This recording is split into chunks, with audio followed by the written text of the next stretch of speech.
So I'd like to share with you an idea today, something we could think about, something we could reflect upon.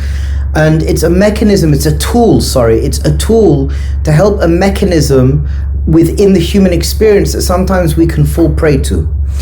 And that is, have you been in a situation where either you are speaking to somebody or somebody's speaking to you, and they're mamish entrenched in their narrative? They're speaking constantly about their story, and they're not telling you what they want, and they're not telling you what they need.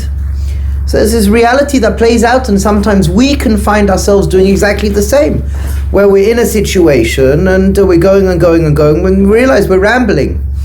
And somebody may ramble to you. So the question is, what can we do in order to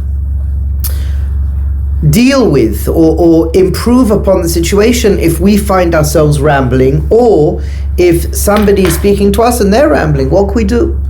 So I believe we could play around with the question, what do you want and what do you need? Communicate to me what you want and what you need. And it's the same with us.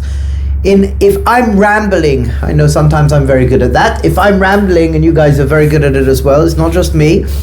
If we find ourselves that we're mamish playing into the narrative like we've spoken about, what we can do is just think to ourselves, okay, actually, let me communicate what my wants and what my needs are. What do I want and what do I need? And when you're speaking to somebody, it's exactly the same. You can stop a person and you could just want, so what do you need from me? What do you want from me? What do you want and what do you need? And we spoke about this last week, and I just wanted to turn it into an avodah and play around with this. When you are speaking, figure out what your wants and needs are. You will be heard a lot better. You'll be able to communicate a lot more clearly. What are my wants? What do I need? What actually do I want to need? And what are your wants and what are your needs? Then you upgrade communication, because you're moving the experience of communication from the narrative, from the ego, from the nefesh to das. Upgrading consciousness, awareness, and speaking from that place breeds clarity.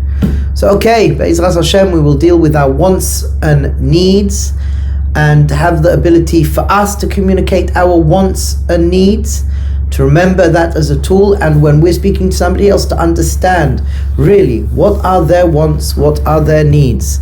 Be'ezras Hashem, we should have a good, wondrous day. Tzadikim.